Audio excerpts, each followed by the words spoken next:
especial a nossa mentora Benedita Fernandes. Assim, Senhor, ao repetirmos a tua prece, daremos assim por iniciado a reunião desta manhã. Pai, bom e generoso, que estais no céu, santificado seja o teu nome, Senhor. Venha a nós o teu reino, seja feita a tua vontade, na terra como é feita em toda parte. O pão de cada dia, dá-nos hoje, Senhor. Perdoa as nossas dívidas, assim como nós também perdoamos aqueles que nos devem. Não nos deixe, Senhor, cairmos em tentação. Livra-nos do mal, hoje e sempre. Com a palavra do Evangelho. Bom dia! Uma alegria imensa nos encontrarmos na Casa Espírita numa manhã abençoada como essa, né? Que é mesa espírita, Dulce Hugo Gonçalves, para falarmos do capítulo 17 do Evangelho segundo o Espiritismo, Sede Perfeitos. Mais especificamente, nós vamos falar do capítulo 1 a 6, um homem de bem. Esse é o nosso grande desafio enquanto encarnados. E a primeira pergunta, já que o Espiritismo não é só religião, nem só ciência, mas é também filosofia, que nos leva sempre a questionar: você se considera uma pessoa de bem? Lá na questão 918 do Livro dos Espíritos, Kardec faz uma pergunta à espiritualidade: por que indícios se pode reconhecer no homem o progresso real que lhe levará o espírito na hierarquia espírita? O espírito prova a sua elevação quando todos os atos de sua vida corporal representam a prática da lei de Deus, quando antecipadamente compreende a vida espiritual. Então, para nós aqui encarnados, esse é o grande desafio. Nós estamos aqui para evoluir, então nós temos que nos esforçar para chegar no topo, para subir nessa escada, para sair de espíritos imperfeitos e, quiçá, um dia atingir a perfeição como nosso Senhor Jesus, quando Ele iria. Mas para isso nós temos que ter todas as características do homem de bem. São pouquinhas, né? Aqui só tem algumas, ó. Autoconhecimento, que sempre é falado nas palestras, resignação, fraternidade, perdão, perseverança, fé em Deus, confiança, beneficência, indulgência, bondade, esperança, solidariedade, caridade, compreensão, humildade, finalmente muita dedicação e muito amor. Então, diante disso, a gente se pega perguntando: mas afinal de contas, o que fazer para ser uma pessoa de bem? Então vai lá, alguns do quadrinho, né? Confiança, depositar a fé em Deus, na sua bondade, na sua misericórdia, na sua justiça e sabedoria. Esperança é aquela fé no futuro, colocando as coisas espirituais acima das materiais. Resignação, aceitar aí as provações, as vicissitudes da vida, né? Beneficência, olha, caridade, amor ao próximo, retribuir o mal com o bem. Solidariedade, fraternidade para com todos, sem a distinção de raça ou de crença. Ser fraterno apenas com os que pensam igual a nós é fácil, né? Alteridade, respeitar então a opinião alheia. Caridade, não esquecer aí da nossa bandeira, da nossa doutrina, né? Fora da caridade não há salvação. Perdão, indulgência para as fraquezas alheias, compreensão, sempre lembrando aí o Cristo, né? Perseverança, sim, como aquela lagarta que é feinha, mas um dia ela rompe com o casulo e se torna uma linda borboleta. Bondade, às vezes a gente ouve uma vozinha, né? Tem uma vozinha do bom, o Silvinho antigamente era assim, né? E do bonzinho e do não tão bonzinho, mas que a gente sempre escute o lado bom. Humildade, não se envaidecer nem da riqueza material, e nem muitas vezes a gente também não é humilde com os talentos que a gente tem. Não é humildade em todos os sentidos. Humanidade, ser superior, tratos subalternos com bondade, com benevolência, ver a todos como irmãos. E isso exige muita compreensão, muita dedicação, para finalmente, quando a gente conseguir respeitar todos os direitos dos semelhantes, a gente possa exalar amor. Então esse quadro é bem amplo e não fica enumerado todas as qualidades que distinguem o homem de bem, mas aquele que se esforça para conseguir atingir esse quadrinho aqui das virtudes, né? E a gente fica pensando, quem de nós aqui poderia se enquadrar em todas essas qualidades, essas características? E aí, para identificar alguns que passaram por nós e que serviram de exemplo, tivemos bem próximo aqui de nós, Chico Xavier. Quem aqui conheceu o Chico? Pode levantar a mão. 1, 2, 3, 4, 5, como meu marido, né? Bezerra de Menezes, em terras brasileiras, né? Tivemos aqui a Madrez, mas aqui nós tivemos a Irmã Dulce. Então a gente pega aqui também outros que não sejam do Brasil, né? Mas tivemos aqui no Brasil Eurípides Barçanufo.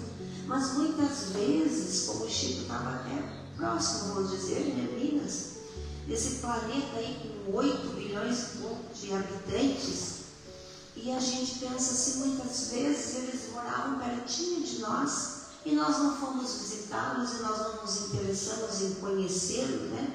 Então hoje nós vamos homenagear nesse mês espírito um homem de bem.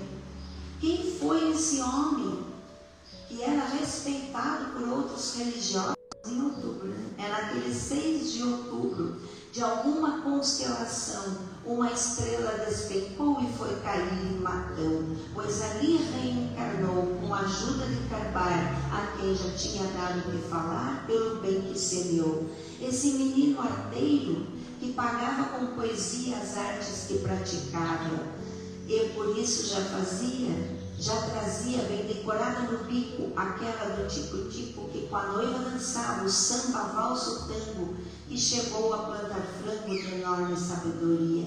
Mesmo sem ter faculdade, por graça do Criador, é um mestre em caridade, de alma um pescador. Comendo doce biscoito, chegou aos 88.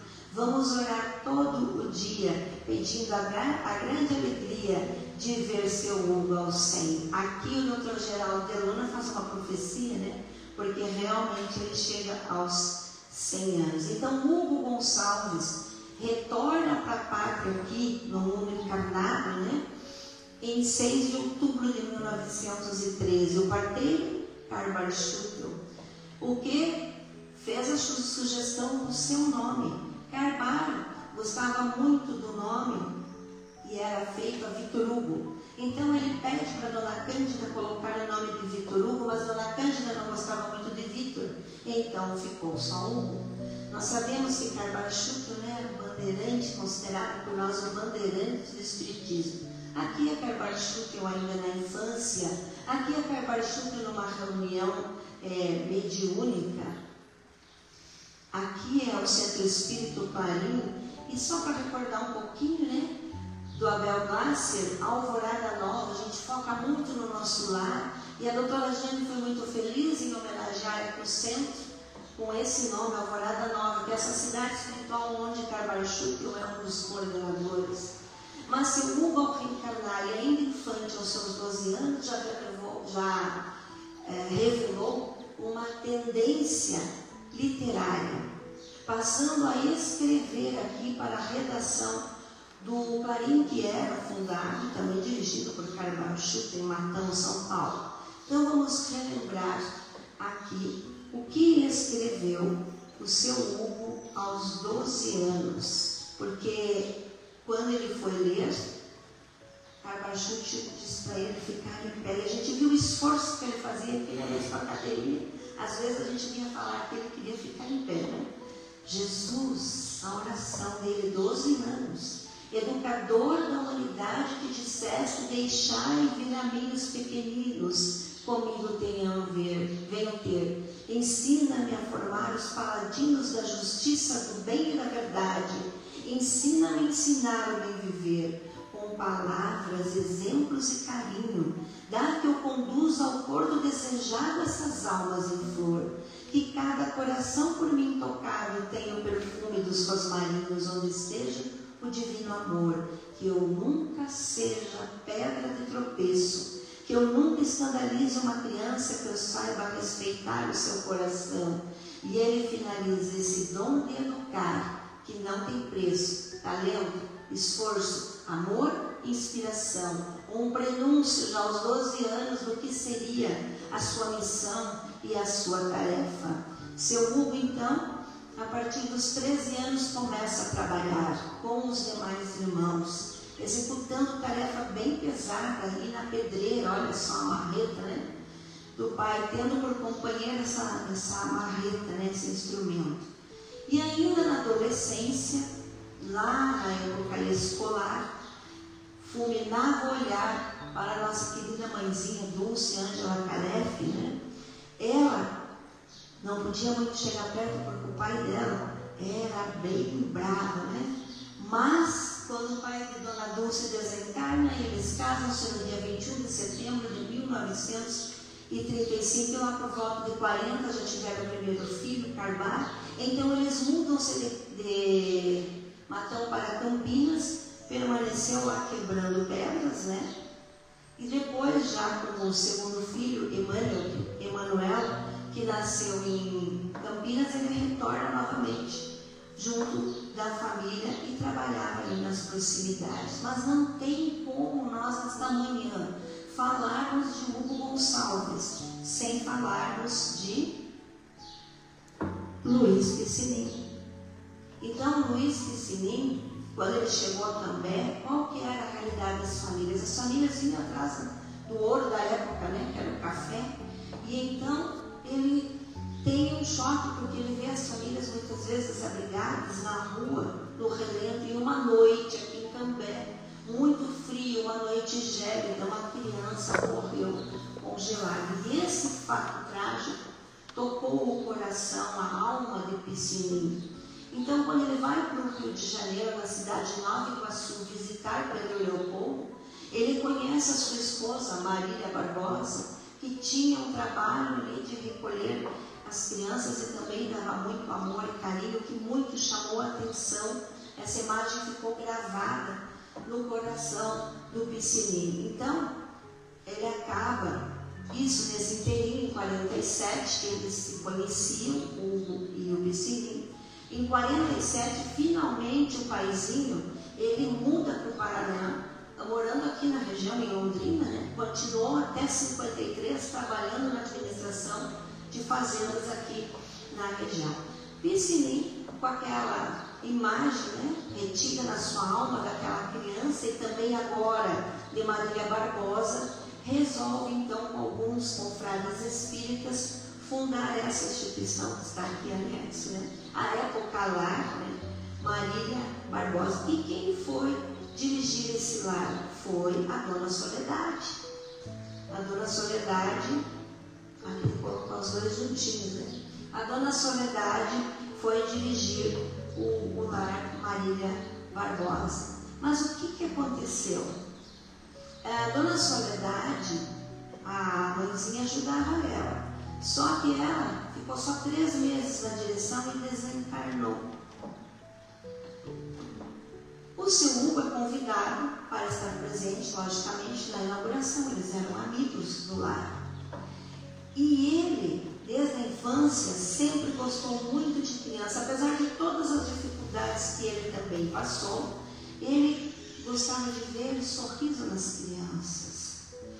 E no dia da inauguração do lar, estava o presidente da Federação Espírita do Paraná, presente aqui. E quando o seu Hugo entra aqui, o que foi que ele disse? Quando ele entrou a primeira vez no lar. O que ele disse? Tínhamos a impressão de estar entrando em um mundo diferente. Parece que estávamos transpondo as portas do lar e a presença dos espíritos amigos, aqueles que lutam pelo bem da humanidade, estavam ali no lar Marília Barbosa a nos receber. E então o presidente da Federação Espírita, sabendo que ele era administrador aí de fazendas, trabalhava nas fazendas, chama ele para que ele assumisse o lar no lugar da dona Soledade. Mas o seu Hugo não queria. Quem queria? Ele queria apenas ajudar o amigo. Então ele e a dona Dulce conversaram, chegaram para o piscininho e falaram o quê? Nós vamos ficar apenas 3 meses até você encontrar outra pessoa para dirigir o lar, né? E o seu Hugo sempre lembrando desse ambiente aqui do lar, um ambiente quase que espiritual. Olha que são fatias que vai passando, né? E aí perguntaram para ele o que ele teria para dizer sobre a inauguração do lar. E ele disse o seguinte: a obra falará por si e pelos seus obreiros. A minha pena, né, a caneta, para quem é mais jovem, a minha pena é pobre demais para essa tarefa. Passaram-se os 3 meses, ele chega para o piscininho, fala que não dá mais. A dona Dulce, então, a princípio deu esse prazo de 3 meses, é ela que diz não.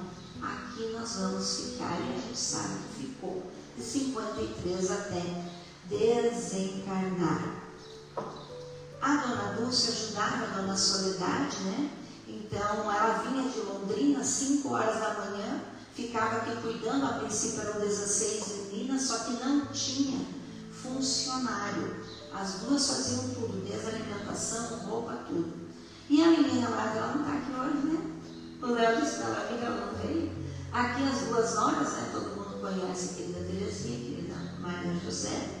E a Maria José, à época que foi uma das crianças beneficiadas pelo lar, ela tinha 8 anos, então ela era mais velha. Então colocava um cobertor e a Maria José ficava ajudando, porque não tinha funcionário, a cuidar das outras crianças.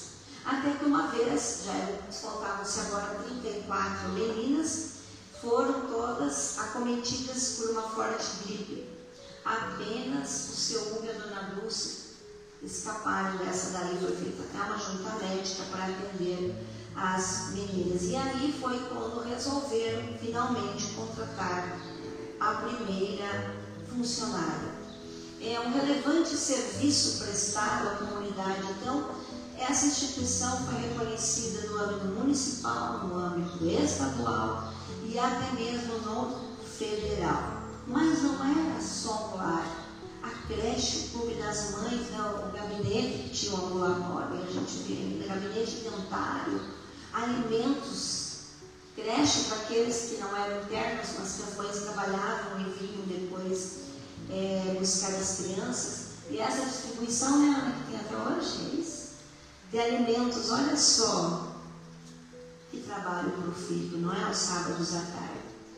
Então, o piscininho também, vendo esses irmãos do norte e do nordeste, vindo atrás do nosso ouro, que era o café, iludidos, morando nas ruas, acaba também fundando o albergue noturno de Jesus de Cambé. Foi fundado por volta de 49, aliás, março de 49, e então esse albergue funcionou por 27 anos. E dona Dulce sempre auxiliando, ela era parteira prática. Então, quantos partos dessas criaturas aqui que ocorreram ali, ela não fez, né? Então a gente pensa, como nosso trabalho é sábado à tarde, sábado da manhã na Igreja de Jesus, sábado à tarde lá na Amor e Caridade. E algumas palestras, ontem eu cheguei 1 hora, eu fui para Cianorte, que a gente acha que faz muito, né? Mas só que eles não atendiam só assim, a casa era aberta 24 horas. Se alguém ali batesse, às vezes ficava uma criança ou precisando de um mantimento ou de um abrigo, o casal acolhia. E lá pelo albergue passaram 46.233, foi o último registro de internos no albergue, né? Aqui algumas das fichas, né, que é difícil eu reunir todas, muito difícil. E finalmente funda-se então na década de 40 esse centro qual nós estamos, né, Porto e Sininho, que foi dirigido de 53 até 2013, sua desencarnação, por Hugo Gonçalves, 112 anos de nascimento, 12 anos de desencarnação. O auditório aqui que nós estamos, né, com a capacidade quase de 200 pessoas, ficava muitas vezes lotado, porque o seu Hugo era muito afeito a apresentações artísticas, inclusive o cantor Vansan, que a gente traz agora, veio pelas mãos aí primeira vez aqui na região do seu Hugo. Então, além de grandes palestrantes, né, como Divaldo, Raul, Bacélia, Luísa Pires, Eliseu Mota, Felipe Salomão, e a gente ia ficar aqui a manhã inteira falando quantas figuras passaram por este local que nós temos agora o privilégio de estar. Aqui eu tinha uma fotinho com ele, não vou contar a idade, mas olha só, que interessante, até veio uma florzinha. Eu lembro o tema da palestra até hoje, Maria de Nazaré. Aqui o Baceli, né? Olha só, Raul Teixeira. Tive uma experiência maravilhosa com Raul Teixeira aqui nesse auditório. Raul Teixeira, eu trouxe a turma do EJA do nosso lar e o Raul estava aqui falando e no final ele fez uma prece. A impressão é que essas paredes sacudiam, tamanha vibração. Eu pensei, nossa, ele está mediunizado. Muitos anos depois, lendo aqueles livros ali, eu fui descobrir que era uma psicografia do seu Hugo na oração lá a Jesus. A dona Luzita, olha quanto respeito, quanto amor. Percebam essa foto. O Divaldo está beijando a mão do seu Hugo e não o contrário. Todos nós entrávamos na fila para beijar a mão do Divaldo, né? Aqui o Divaldo, em respeito e consideração ao seu Hugo, que o introduziu nas palestras do norte do Paraná, do seu Hugo. Aí é uma fotinha aqui, né? A gente não tem como exprimir a saudade. O seu Hugo, ele vivia só com o salário da aposentadoria. Mas o que ele dizia? Que a caridade é um valiosíssimo cartão de crédito que se leva. Então nada se leva daqui, né? Apenas esse cartãozinho aí. Em 55, Divaldo faz a primeira palestra no norte do Paraná a convite de Hugo Gonçalves. E o Jornal Imortal, esse aqui é o primeiro, tá? Ele, olha que interessante, já tinha o centro espírita, já tinha o albergue, já tinha o lar, gabinete dentário, a creche, já tinha evangelização infantil, quer dizer, parecia as palestras que estava completo. Mas então o seu Hugo disse que faltava a divulgação. E o quanto circulou esse jornal, que a gente sabe que chegou a outros países, que hoje a gente poderia dizer que é fácil, porque hoje é tudo eletrônico, mas vamos pensar um pouquinho para trás, como era difícil naquela época. Então, esse jornal começou a circular também em 53, só que em dezembro. Ele teve tantas dificuldades que ele teve que ter orientações, inclusive espíritos que mandaram mensagens ao seu Hugo para que ele não fechasse, para que ele não desistisse, espíritos que se comunicaram através de Chico, como Bezerra de Menezes, por exemplo, entre outros. Uma curiosidade é que certa feita Chico está em São Paulo, não sei se de carona ou em táxi, não importa, ele estava de carro. E ele está passando e do outro lado da rua, ele vê uma senhora e pede para o motorista parar. Chico desce, aproxima-se da senhora e diz o seguinte: quem que faz isso, né? Para em pleno São Paulo, atravessa a rua, aborda uma senhora e diz: você conhece o Hugo Gonçalves? Sim, eu conheço, eu sou de Rolândia. Então deu um aviso para não fechar o jornal, porque ele estava a ponto de fechar o jornal. Quando eles faziam as caravanas, né, que titulava Caravana da Paz, alguém foi trabalhar? Em 1995, a Caravana da Paz, então, os amigos espíritos de também aqui e da região foram até o Chico. Chico, que já esperava o seu Hugo, né, na impossibilidade de abraçar todos, eram 60, não tinha como, sempre lá no Chico muita gente, né? Ele manda um bilhete. na impossibilidade de abraçar um a um dos 60 que aqui estão, eu gostaria de dizer o meu reconhecimento, os esforços dessa caravana que se encontra muito bem acompanhada e orientada por uma pessoa prudente, Chico Xavier falando de Hugo, que traz consigo grande experiência e grande vivência, que tem sido para a doutrina um mestre sincero, muito caridoso. Pode a caravana confiar em Hugo Gonçalves. Então, quem conviveu, né, aquele famoso cafezinho que vocês estão resgatando, aqui tem uma foto histórica, né, porque como que a gente vai ter uma foto com o seu Hugo e com aqui com o Dr. José, depois de uma palestra, provavelmente eu tenha vindo assistir com o Dr. José, que era o seu palestrante favorito, né? Ele sempre dizia, não vamos espalhar para os outros não ficarem com ciúmes, mas o espírita não tem ciúmes, né? E aí, né, o que acontecia nesses cafezinhos? Ele contava muitos causos, inclusive as suas incursões psíquicas, ou seja, os seus desdobramentos.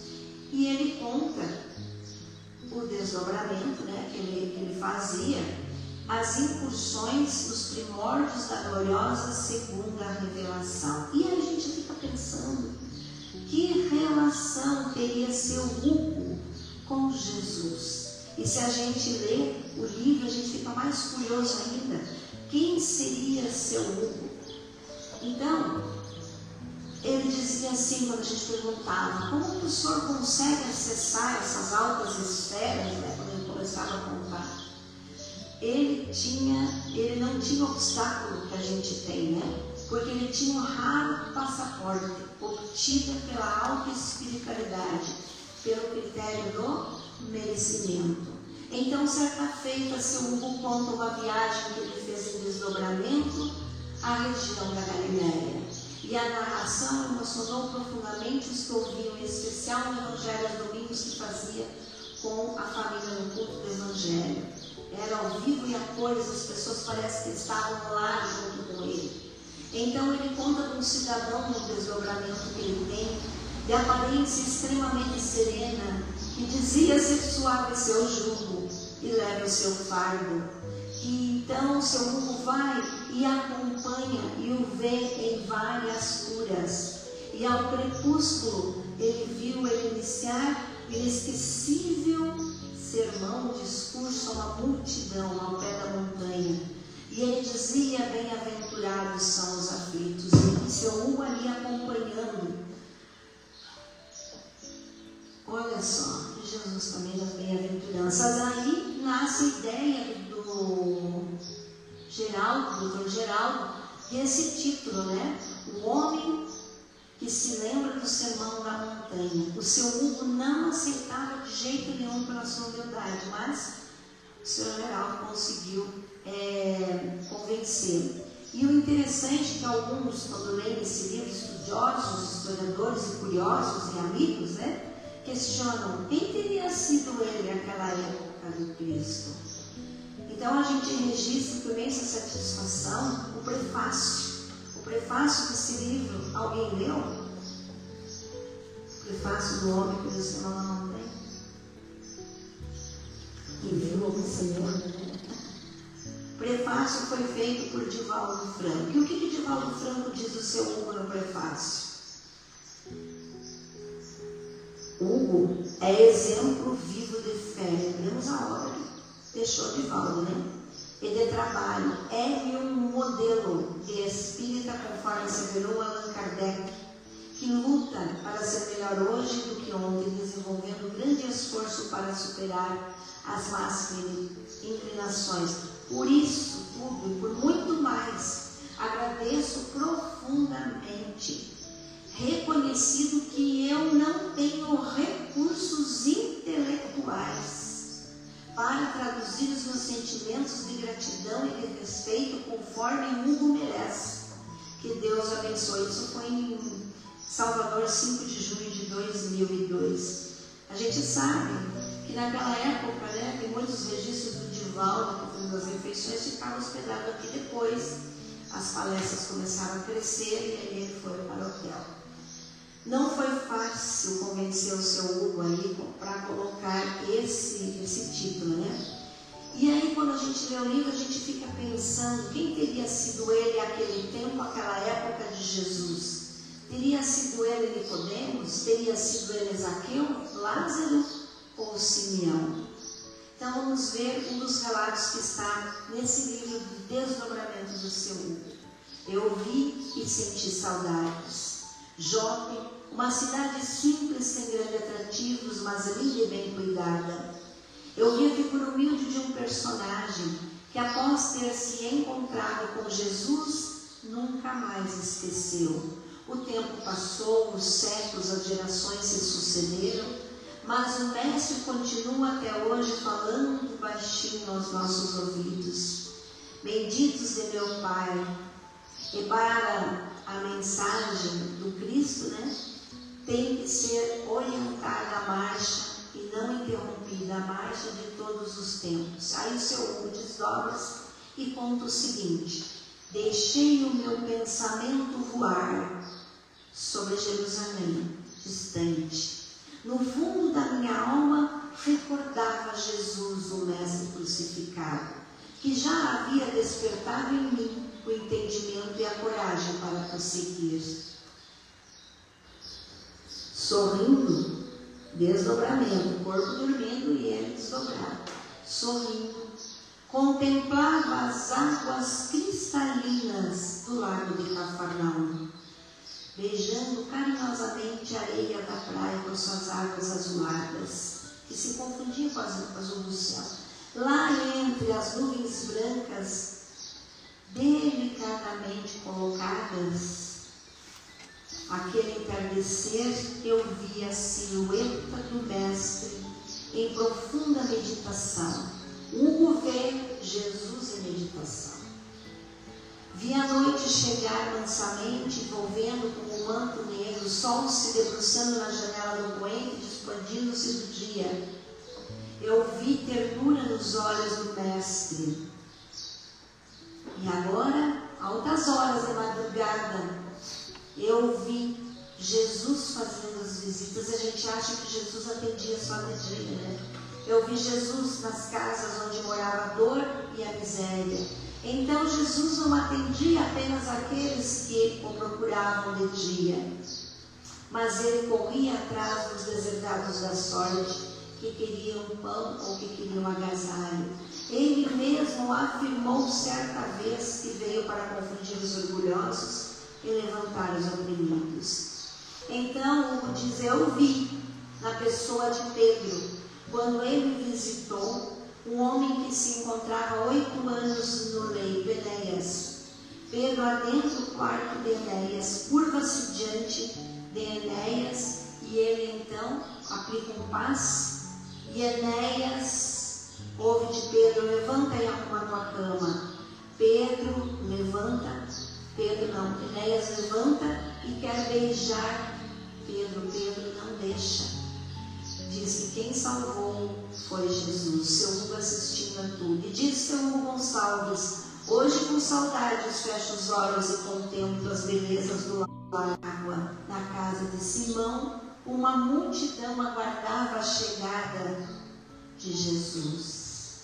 Também me aproximei. Eu vi 4 homens que carregavam no lençol um homem paralítico. Seu Hugo viu a cura de Natanael ben Elias. Eu vi o mestre olhar para o paralítico. Eu ouvi quando ele disse, Natanael ben Elias, levanta-te e anda. Eu vi Jesus despedir-se da multidão, subir ao monte. Eu vi o mestre atendendo os sofredores. Eu vi quando ele calmo e serenamente levanta os braços e começa a compor o belíssimo sermão das bem-aventuranças àqueles que sofrem. Já era noite, vejo o Messias se despedir, tomar o barco rumo a outro, né? A outra margem.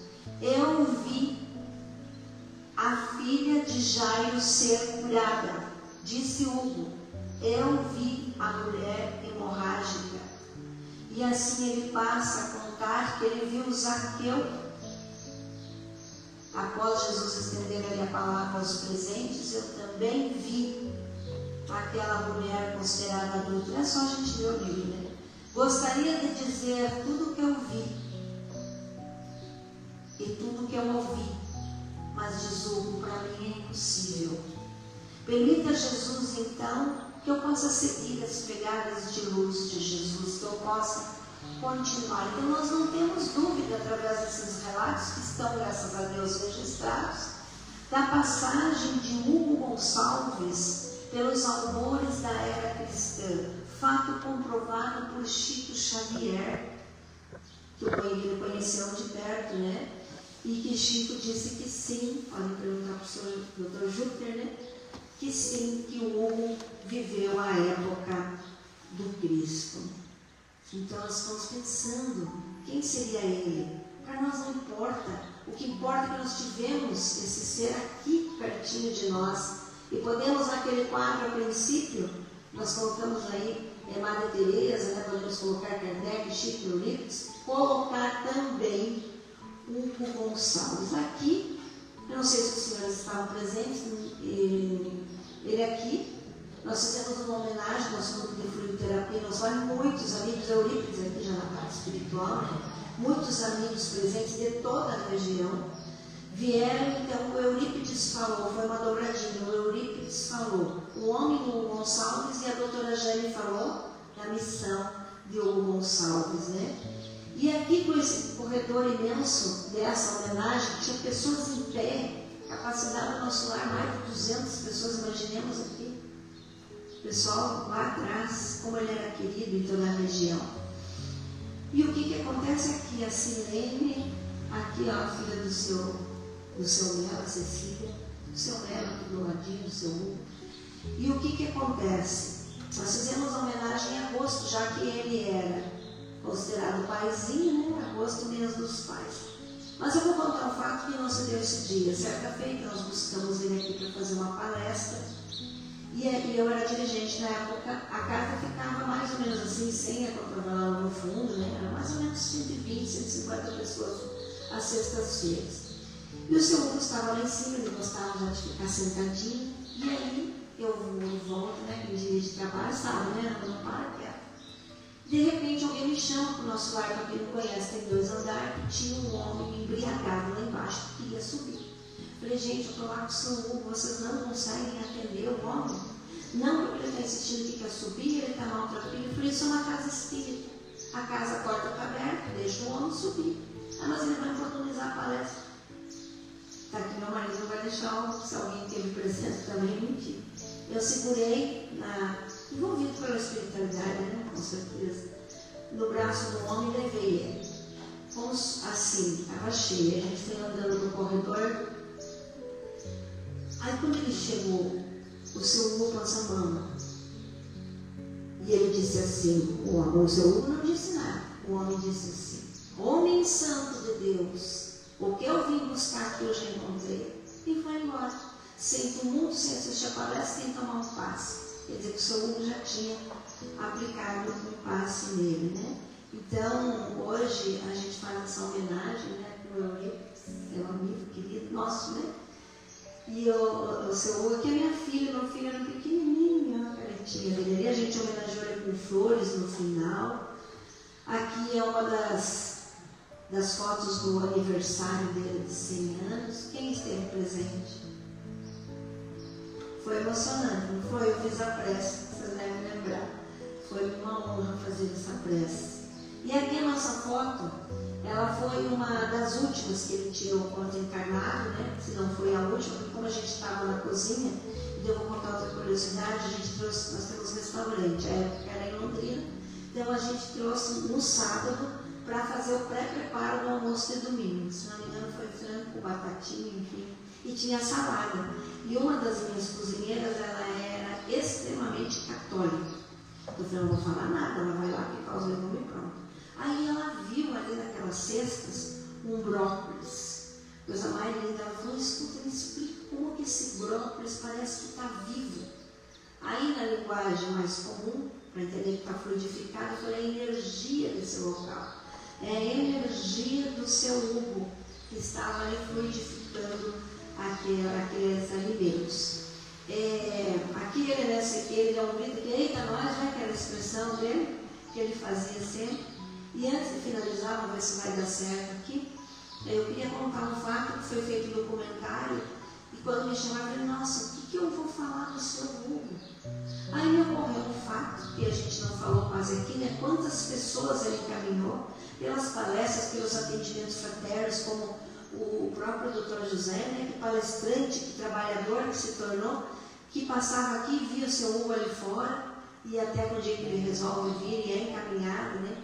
Os centros espíritas em Rolândia, 4 ou 5 que foram fundados através da orientação do A Casa do Caminho. Então, quanto trabalho que eu fico para poucos minutos para a gente falar, desde as pessoas que ele batia. Certa feita eu vim fazer uma palestra aqui, nosso carro estragou igual hoje, o portão estragou. Já começou a sair mais cedo, né? Estragou o carro. Aí eu peguei um ônibus, no ônibus senta do meu lado uma senhora, acho que ela viu eu com uma pastinha, para onde é que eu ia, eu falei que eu vim aqui no centro espírita Kardec. E ela falou, você vai lá no seu Hugo? Ela também era católica. Ela falou, olha, eu passava e via ele lá na frente no portão. Sempre tive vontade de conversar, até que um dia eu venci aí a minha timidez e conversei com ele e falei, seu Hugo, meu marido, eu não aguento mais, eu vou abandonar porque ele bebe muito. Seu Hugo pegou o nome dele e conta a mulher. 2 semanas depois, ele parou de beber. Eu estou com meu marido até hoje, nunca mais ele ingeriu alcoólico. Provavelmente radiação, nome no mediúnico, olha que trabalho bonito. E aí, nesse dia, para dar esse depoimento, pensei, o que eu vou falar? E eu lembrei de um fato que aconteceu aqui. Quando terminava aqui a palestra, as pessoas iam para o passo e estavam aqui conversando com ele. Aí um dia ele contou uma história. Ele falou, que engraçado. Um dia ali no lar, eu dei um beijo numa criança, na creche, na testa. No outro dia, fizeram fila. Agora, nenhuma criança vai passar se não der um beijo na testa. Pensei, por que ele está falando isso? Olha como a gente é ignorante. Por que será que o senhor está falando isso para mim? Não entendi. Passou um tempo, eu estava me arrumando para vir aqui, na palestra. Falei para o meu filho, pequenininho. A mãe vai lá em Cambé, eu quero ir junto. Por que você quer junto? Porque eu quero ganhar o beijo do seu Hugo na testa. Opa! Quando ele falou isso, eu lembrei que o seu Hugo tinha dito. Ele, mas por que, meu filho, você quer ganhar um beijo do seu Hugo na testa? Porque eu sinto o amor dele. E as crianças são assim, capazes de sentir essa vibração. E a gente não tem o alcance. Então, para finalizar, vamos ver se o som vai funcionar. Não?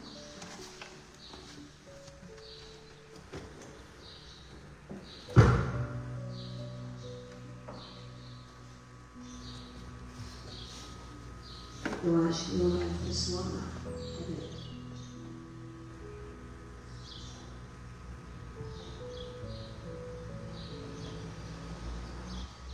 Não vai, né? Vou colocar aqui, ó, no celular. Vocês vão ficar só sem a imagem, mas vale a intenção, né?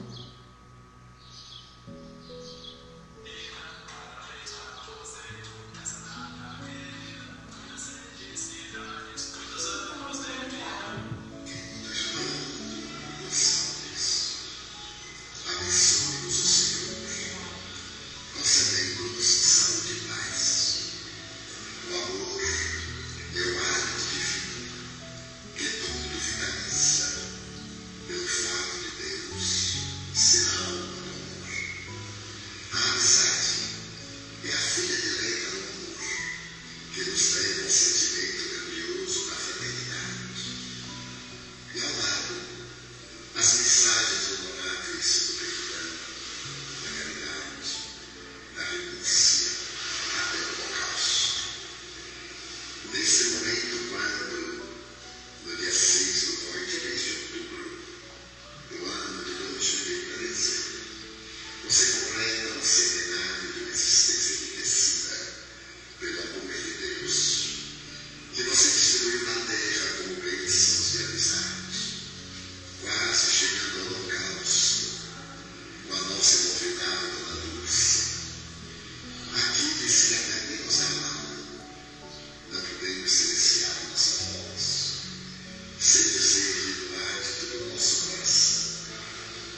do sentimento gratulatório que nos invade. Desde quando, por volta de 1956, reencontramos a terra pela primeira vez. Desde aqueles dias inolvidáveis das nossas jornadas pelo norte do Canadá, quando íamos levar a mensagem de Jesus às várias partes desse estado rico de oportunidades. Você é hoje um guardião, não somente do lar de meninas, mas também de muitas vidas, a partir de cujo momento colocamos a nossa. E desde então, você somente cresceu como discípulo eminente e novilhado do querido Caio Pachuca, que ele foi mestre de toda guia, fazendo que você se transformasse depois e abençoado paisão de alturas gerações e irmão mais sábios da grande família de uma raça. Emocionado, rico de sentimentos de gratidão, desejo expressar em nome de todos os alunos que receberam suas bênçãos o reconhecimento profundo pela vida missionária e apostolar que Deus lhe proporcionou e você soube executar na navegação. Manteve a sua família biológica sendo pai honrado, mas na família universal você se transformou no verdadeiro líder do exemplo. E que exala o Senhor do universo, que prossiga abençoando e que a sua experiência e sabedoria sirvam-nos de modelo para nós da retaguarda, aprendermos a errar menos e a servir melhor. Nossos parabéns, os parabéns do seu velho amigo, irmão e servidor, e de todos aqueles que tiveram a bênção do seu afeto e da sua iluminação. Felicidades pelo seu caminho.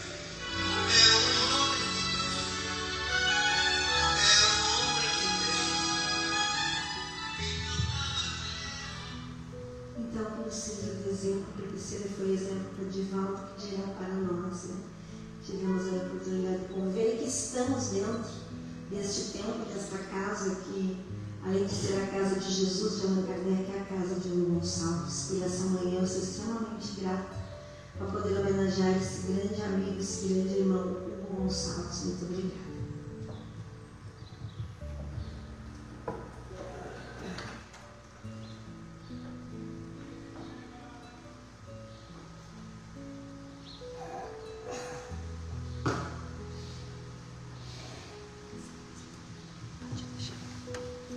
Aí está a mensagem desta manhã, Doroteia falando, passou um filme aqui na minha cabeça, para quem conviveu com o seu Hugo, né?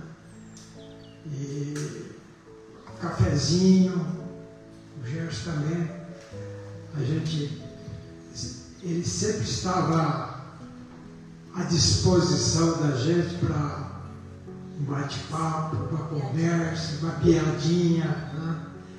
E eu tinha muita amizade com o Eurípides, que era sobrinho dele, então, principalmente nos domingos, assim que terminava a visita, o Eurípides dizia, vamos tomar um cafezinho com o tio, né? E daí a gente conversava, falava das visitas. Eu lembro de uma ocasião a gente foi fazer uma visita para um senhor que ele tinha sido curador, né? Só que ele disse que curava, mas ele cobrava, essa pessoa. E ele havia sofrido um AVC, ele estava todo paralisado. Aí o senhor Lu falou, tem uma pessoa para vocês visitarem. E vocês passam lá em casa que eu quero ir junto. Aí nós fomos visitar esse senhor. A gente fez a leitura do Evangelho, o senhor fez uma preleção e tal. Aplicamos um passe. E a hora que a gente foi sair, ele disse assim, Mas só isso que vocês vão fazer? Eu achei que vocês vinham aqui me curar. Achei que eu ia levantar e continuar com a minha vida. O Senhor falou assim, o que a gente pode oferecer é isso. Aí eu falei, então não precisa vir mais. Aí no carro o Eurico disse assim, nossa, o que você achou, tio? Ele falou, calma, ele vai chamar a gente de volta. Passado alguns dias, tinha um recado aí para a gente voltar a fazer a visita lá. O homem estava completamente mudado, sabe? Aí visitamos por um bom tempo até ele desencarnar. E assim era o seu Hugo. Hoje a gente fica imaginando, né, que a gente estava diante de um espírito tão elevado, né, mas ele demonstrava assim, ser uma pessoa comum, não é isso? E eu que estou aqui há bastante tempo nessa casa, é gratificante a gente ter convivido com essa pessoa, com esse espírito. A nossa gratidão a Doroteia, a nossa gratidão pela oportunidade de estarmos aqui. Que Jesus nos abençoe, nos ilumine. Vamos agora passar para a aplicação dos passes.